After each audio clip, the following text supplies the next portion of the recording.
Tertangkapnya pria berkulit putih membongkar semua rahasia. Cara KKB Papua dapat pasokan senjata akhirnya terbongkar.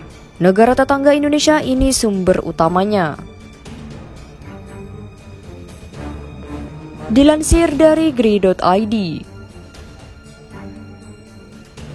sudah sejak lama kelompok kriminal bersenjata KKB menebar teror di Papua. Tak hanya terhadap warga sipil, KKB juga sering menebar teror pada aparat TNI Polri. KKB acap kali terlibat baku tembak dengan aparat keamanan Indonesia itu. Korban jiwa pun berjatuhan dari kedua belah pihak. Melansir Antara News, KKB menyerang personel TNI Polri pada tanggal 1 Mei 2022 lalu. KKB menyerang personel TNI Polri yang sedang mengamankan ibadah di gereja Ogbibab, Kampung Apmisibul, Distrik Ogbibub, Kabupaten Pegunungan Bintang, Papua.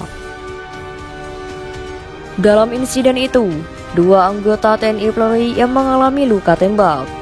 Jika ada kejadian seperti hal di atas, banyak yang bertanya-tanya, dari mana KKB mendapatkan senjata?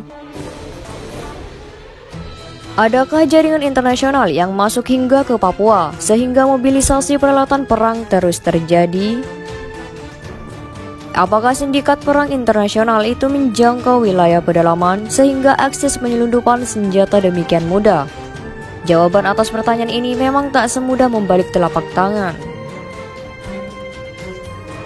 Tapi berangkat dari fakta sejarah, penyelundupan senjata itu bukan hal baru di tanah Papua. Melansir Pos Kupang, ini terungkap dari video yang viral di media sosial beberapa waktu belakangan ini. Tersiar kabar bahwa kasus penyelundupan senjata api itu pernah terjadi beberapa waktu silam.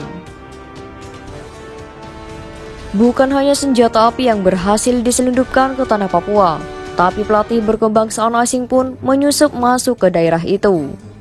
Bahkan kedatangan pria bule tersebut diantar langsung dengan pesawat khusus sambil membawa senjata api untuk dibagikan kepada KKB. Anda mungkin tak percaya mendengar kabar ini, tapi itu fakta yang terjadi di Papua beberapa waktu lalu. Kabar tersebut langsung tersiar, sehingga dalam waktu yang tak terlalu lama, videonya pun viral di jagat maya. Viralnya video itu bukan semata karena kehebatan penyusup berkulit putih masuk ke Papua, tapi sebaliknya keberhasilan TNI Polri yang membekuk sang penyusup itu tanpa mendapatkan perlawanan sama sekali. Bahkan musuh itu dibekuk saat yang bersangkutan tak siap menghadapi kemungkinan buruk tersebut. Hebatnya adalah yang membungkuk pelatih perang berkulit putih tersebut adalah pasukan elit kebanggaan NKRI yakni Kopassus. Dari video yang beredar, terungkap bahwa Kopassus berhasil mendeteksi keberadaan pria penyusup itu di wilayah pedalaman. Dari titik itulah Kopassus mulai bergerak dan tak butuh waktu lama, pasukan elit Indonesia itu dengan mudah menangkap pria kulit putih tersebut. Terungkap bahwa Kopassus merencanakan penyergapan tanpa dideteksi oleh pihak manapun. Bahkan pria asing itu kaget bukan main kala dirinya tiba-tiba berhadapan dengan pasukan berseragam loreng di tengah hutan. Padahal pria berkebangsaan asing itu tinggal di markas kelompok kriminal bersenjata KKB di Papua. Sejak pria itu ditangkap, modus yang dilakukannya pun terbongkar seluruhnya. Bahwa pada masa silam, sejumlah oknum tak bertanggung jawab di Australia menyuplai senjata api ke Papua. Pengiriman senjata api tersebut berbiaya tinggi, sebab diantara dengan pesawat khusus yang tiba di Papua pada dini hari.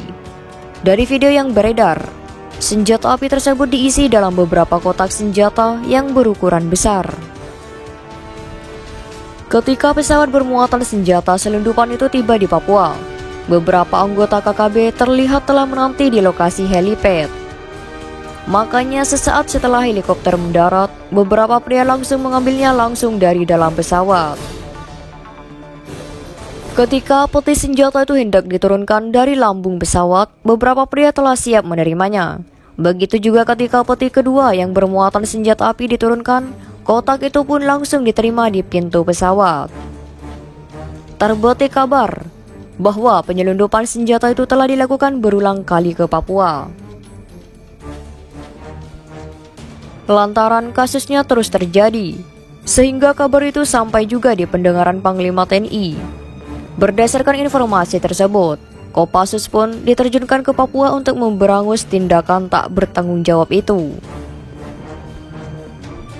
Kisah perjalanan Kopassus ke markas persembunyian pria berkewarganegaraan asing itu bukan isapan jempol, sebab pasukan khusus itu menempuh perjalanan jauh, ditempuh dengan susah payah, serta memakan waktu cukup lama. Rute yang ditempuh Kopassus tak hanya lewat udara, tetapi juga laut, sungai, dan darat. Ditambah dengan kehebatan personel, sehingga tim khusus itu tiba persis pada titik yang dituju.